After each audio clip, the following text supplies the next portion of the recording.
Do you know what happened to Adriana tonight? No, I don't. She talked to us. She said that you and Heather did this to her.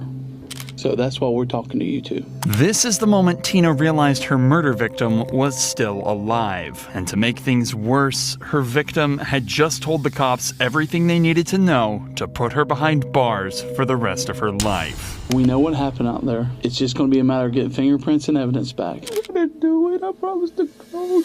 Tina is currently being interrogated over the horrific attack of her friend in Florida. Like most teenage fights, it apparently started because of a dispute over a guy. But this isn't the story that she and two other suspects would tell investigators in this extremely sick case. Okay.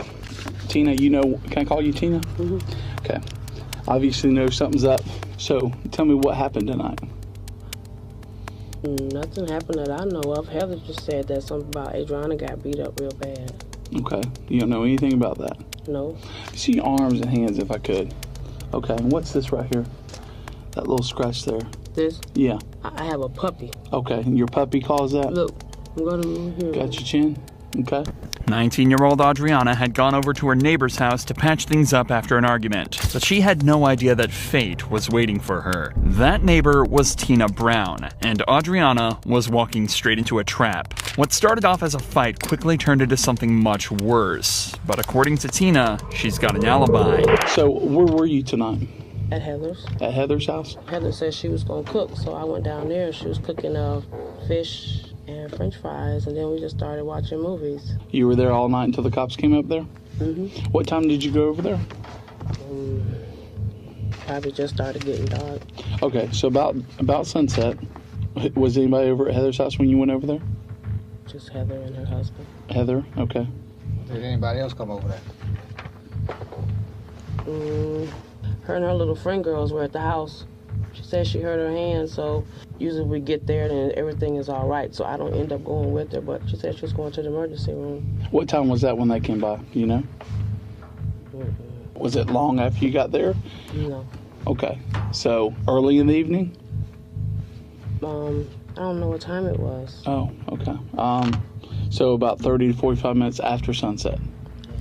Tina's daughter, Brittany, was also at Heather's house at the time, but the problem here was that they, along with Tina, were the three main suspects in the case. The detective already knows there's bad blood between Tina and Adriana and spent some time discussing their friendship. What has been going on between you and Adriana this week? Oh, a whole bunch of stuff. Actually, Adriana, me and Adriana were together today. Okay, where were y'all at together? At my house. Okay, what was going on there? We were just sitting there watching movies, trying to get my computer, pull it up where I can get iTunes and watch movies. Have y'all had any problems? Oh yeah, we've had problems.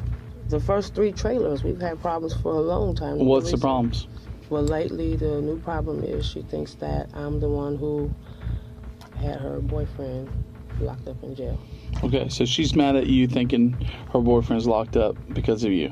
Yeah, but we talked about it earlier today. This would be one of several accusations that surrounded the 4 women. Tina's daughter Brittany also claimed Adriana slept with her boyfriend. But even so, Tina says there were no issues over the last few days. And then me and her actually just started back talking today. Okay. Because I asked her this morning, what was I doing this morning? I was trying to make some phone calls, and I wanted to heat up some chicken, so I asked her would she put the church's chicken in her microwave, and she heated it up for me and brought it to my house. Okay. Do you know what happened to Adriana tonight? No, I don't. Heather just said she got beat up, but that's all I know. A little bit more than that. The detective is talking about the horrifying injuries covering Adriana's body, and despite her story, Tina knows exactly what happened. Tina, Brittany, and Heather waited for Adriana to arrive at Tina's house in Ensley before ambushing her with a taser and beating her down with a crowbar. The 3 then threw her in the trunk of a car and drove her to a secluded patch of woodland where they set her on fire and then walked away. Clearly, they expected her to be dead. But Adriana not only survived this horrific attack, but managed to crawl to a nearby house and find help. She did this with burns covering over 60% of her body. None of the suspects, including Tina, know that she survived, until the detective drops this bombshell. We're not sure if she's gonna make it or not. No, I don't. She talked to us, or she talked to the people that came over to help her. She told them something. You know what she told them? I could just imagine what's that. She said that you and Heather did this to her. So that's why we're talking to you two. But she said I called. She's been saying a lot of stuff lately. Okay. She said I called, because this is all stuff that we talked about today at my house. Okay. About my tire was stabbed. Okay. And I asked her if she did it. She said no. I mean, I couldn't prove she did it. So I didn't argue about it, fuss about it, or nothing. But you thought she did it. Just because of what people said. But Did you hear about her Can't go window off getting on- busted out? whose window? Adriana's window getting busted out a few days ago. You didn't hear about it? No, sir, I didn't. And you said tonight you were over at Heather and Darren's, right? Yes, sir. And you didn't go anywhere. No. Did anybody come over there while you were there? He had somebody come over, but I didn't go out. Who were they that came over? He was dark skinned and he had braids. Okay. And then there's another guy, but I didn't know who that guy Blocker was. sound familiar? Yeah. And did anybody else come over? Yeah. White guy in a red truck. You know who that was? You know, he went out there and went outside and talked to him. And what was Darren doing while y'all over there cooking? Anything? Laid on the couch watching movies. Is that pretty much what y'all were doing all the way until the cops came? Okay, so you, Darren, and Tina were sitting in the living room. Heather were sitting there in the living room watching movies. And when the cops knocked on the door, what'd y'all do? We were sitting there. Okay. Why didn't you answer the door? It ain't my door. Okay. So y'all sat there, and when the cops came, they didn't answer the door. And how long were y'all in there before you did We answer thought the that, door? I guess the tape was going out because Adriana has a little boy that's kind of hyper. He said that little boy probably had got that taser and tased that little girl. All right, but you were home all night. You didn't see any kind of disturbance going on over there before the cops came over there or anything? No, we would have heard something. Right now, Tina is starting to show signs of guilt. She's slumped over with her head hung down and avoiding eye contact, indicating she's very ashamed and regretful. Or at the very least, sorry she's been caught. Whatever the case may be, she definitely seems uncomfortable. But as the detective points out, it's definitely not for the right reasons. You didn't go get anything or go anywhere at all? I don't think so. Okay. You seem kind of lackadaisical about this. I'm telling you that this woman is probably going to die and has named you as the person that's harmed her. It kind of, doesn't sit easy with me that you're just so nonchalant about this. I just talked to her today, and I told her I never called DCFS on the kids. Okay. Well, she's probably going to die is the word we're getting. And we're concerned over that. And the last person she said that did this to her is you and Heather. Okay? We're going to go out there. We know what happened out there. It's just going to be a matter of getting fingerprints and evidence back. Okay? Once again, Tina shows her guilt, this time by touching her lips. This is often a telltale sign someone is lying and is trying to hide that fact by covering their mouth. The reason we're here. Basically, what she told the fireman was that you two came and grabbed her. Fireman? Well, say what now? What she told the fireman was that you two came over and grabbed her, pulled her out of that house, beat her, and harmed her. And nobody out there, the kids or nobody saw none of this. Nobody saw it. We talked to Lady everybody in that next door's neighborhood. kids are always outside. We've talked to everybody in the neighborhood. And You did saw them all nobody out hear there. nothing? Nope. And she's saying that y'all did it. And we're sitting here talking to you, and then I'd certainly appreciate, and I know Tom appreciates that you're talking to us. But we got to get to the bottom of this, and we got to know what happened, the truth. And there are two choices here. Either you're going to tell us, or Heather's going to tell us. So, who's going to be? I didn't do anything to her. Okay. Promise to God. And you were home all night. Was at Heather's house. You were at Heather's all night. Never left there. Because, see, the story between Heather and Darren is already shaky. And your story is a third version of what they've told us so far. This is a serious allegation. I mean, this is life-changing. and somebody's life may end over this. We're getting told that she's in pretty critical condition at this point and not likely to make it. When Adriana was found, she reportedly told her rescuers that Tina had never expected her to make it out of the woods, let alone make it to safety. But despite her brave fight, Adriana died from her ordeal 16 days after her rescue. I mean, she was just Why at my is house Adriana- today. Why she didn't tell me? I've been blamed for a lot. Well, it's a cycle over there. It goes trailer 1, trailer 2, trailer 3, Well, she didn't trailer do it to 4. herself. Somebody did it to her. Adriana been riding that bike all day today. Okay, but somebody did it to her. I didn't. Okay, I swear I didn't. but she's saying you did it. I didn't. Adriana been saying I didn't. I did It may a be lot the of last stuff. thing she tells somebody. You know? Tina, Heather, and Brittany were all found guilty of murder, with Tina believed to be the ringleader. Had Adriana not made it that day, these 3 killers could have escaped justice. But now Tina sits on death row, waiting for her day of execution. Detectives often know exactly who the killers are right from the start, they just need to prove it. But sometimes things are different, like in this case, where the detectives realize they got things completely backwards, and their main suspect ends up revealing the shocking truth in the hunt for a missing girl. Do you suspect Sam in any of this? The guy that, was interested in her, and, some other guys that were interested in her, but they found out she had a boyfriend, they're friends now. I really couldn't see him doing it. One afternoon in April 2006, 17-year-old Ashley left her home in Illinois with her boyfriend for an interview and a basketball game, saying she'd be back before 10:30. Ashley didn't return that night.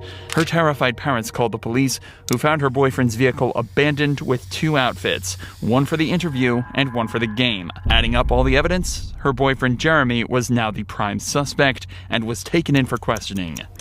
Has she been through any kind of trouble or trying times recently or anything like that? Not recently. A while back, we had an abortion, though. And How long was that? probably December. Okay. It was a little bit before December. How did she take that? She was all right. I mean, it wasn't like horrible, like a bout of depression or anything. She's fine, and she's a lot better now. How often do you see her? Once a day, usually, and then on Tuesday nights we don't see each other because I got a designated party night with my buddies. So other than that, it's usually once a day. Once a day. So, I mean, you guys are pretty serious. And Yeah. Yeah. Been going out for how long now? Almost 2 years. It'll be 2 years in July. What if somebody came up and said that, that she had some marijuana in her room? I'd be real surprised. Okay. I'd be And real, and because she tells me everything. What about possibly owing somebody in Cahokia some money for drugs? What about that? I'd be really surprised. Do you know the name Michael? That name sound familiar? No. Maybe that's not familiar. A name comes up during the questioning that Jeremy has never heard before, and his reaction to hearing the new name is noticeable. This would be one of many men in Ashley's life that he doesn't know about, but there's one that remains familiar to Jeremy. 27-year-old Sam. Do you suspect anything between Sam and Ashley? No. I couldn't see it. I mean, I trust them both too much. I mean, I trust her so much more than him, because it's my girlfriend. I don't think he would ever do anything to harm her, It's just, it doesn't seem like it's his nature. Well, what about if, possibly not even harming, but what about if they were to, if they were an item or something like that? Would you suspect that at all? No. The fight that you had Tuesday night, you were telling me that you guys had a little argument. What was that about? It was because apparently I yelled at her or something and she didn't like it, and then she gave me all my stuff back, what she had, and said, I want to break up with you. And I said, no, we talked it over and stuff, and it was just all I don't know, just stress, because that's when she thought that she might be pregnant. And Tuesday night again? yeah, and she turns out she wasn't, and that was the stress of that, doing that, and Do you know any friends that she might be with that good friends that she would hang out with, that she would go to their house or anything like that? I can't see the ones that she would, their parents letting it happen and not letting her parents know. There's no way that if she went to Brittany's house, there's no way Brittany's parents would, not tell Ashley's parents. Or Christy's house, there's no way Christy's parents would not tell Ashley's parents, Who does she normally hang out with, like, there at school? Christy and some other girls. I don't know their names because I've never really met them outside of school. But she's played basketball with, I think, a couple of them that I haven't met, and I don't know their names. But other than that, just Christy's like the main one. When Jeremy said Ashley went out of town to play basketball, the detectives wondered what it was that made her travel so far when there were basketball courts nearer her home. It turns out that the reason was Sam, and Jeremy was completely clueless about anything going on between them. Suddenly, police have a brand new suspect. How long have you known Sam? I was probably sophomore in high school, I want to say. When you met him, he was a teacher? I'm pretty sure he was a teacher over in St. Louis. I think he was doing something with kids. And then he was also doing wrestling stuff. He plays a lot of sports. So. No, does he? Yeah. What's he like? He's just your all-around average, guy. I mean, loves the party and, loves to teach. That's like his main goal. But he's just average. I mean, there's nothing special or unique about him. Just easygoing guy. But as far as like physical abuse at the house, No. have you ever seen anything like that? Have you ever seen any marks on her or anything like that? No. Bruises or anything? Has she called you up and told you anything like that? Or No. Okay. I know she runs into walls a lot, like literally. I mean, she's got kind of. I've seen her do it. Not like she says that she runs into walls, but I've seen her because I don't know if you want to call it she's blonde or whatever, but yeah, it's not like a continuous thing. I've just seen her do it a couple times. But What's her mom like? Her mom? Mm-hmm. She's real nice. I mean, she's raising two girls and dealing with Mike, but What's he like? What's he? He's good. He's a good dad. I mean, he loves them both those kids to death. After pressing him for nearly an hour, it slowly became clear to detectives that Jeremy had nothing to do with his girlfriend's disappearance. But he had given them vital information about her 27-year-old basketball friend. Sam was a teacher at a rival school, and his number was found in Ashley's phone. It turns out they made an awful lot of phone calls to each other, so this time he was brought in for questioning. In a story we've all heard before, Sam started out by claiming their relationship was friendship and nothing more. Well, I'd give her like a hug goodbye. I would do that. That's not sexual, is it? You give someone a hug goodbye? I think she kind of started becoming obsessed with me. Because like I said, she was calling me literally nonstop at the time. But after being confronted with the testimony of Ashley's friends, he changed his story. I will say this, we never kissed. We never kissed. Yes, we did have sex in the back of the vehicle there, and after that day, I felt absolutely terrible about that. Sam changed his story several times during the course of the questioning, and it was becoming clear to detectives he knew more than he was saying about Ashley's disappearance. The detective needs to break down the barrier that Sam has created, and in order to do that, they try to guilt him into a confession. They're going to use his most loved family members against him as a way of making him crumble. Your grandma's not here. I know. Your mom's not here. No, But you know what? In a way they are. Because everything they taught you, all the talks Grandma had with you, are within you. All of them are. And unfortunately right now, Sam, you ain't telling us the truth. can I go show you what happened? Please. She's still out there, Sam? She is. And where's it at? I have to show you. It took these detectives an agonizing 12 hours to crack Sam, but he finally admitted to being responsible for Ashley's disappearance. He told police that he got Ashley in a chokehold during the argument and heard her neck snap. He decided to make it look like she had been strangled, so he choked her again, and she became lifeless when he left the scene. Sam thought after 30 hours she would be long dead, and he was taking the police to find her body. But by some miracle, Ashley was found barely alive. It took her weeks to wake up from the coma she had slipped into, and even longer to heal the psychological wounds. But she was able to testify against Sam and live to see him sentenced to 20 years for her attempted murder. If you enjoy true crime videos like this, make sure you're subscribed to see more.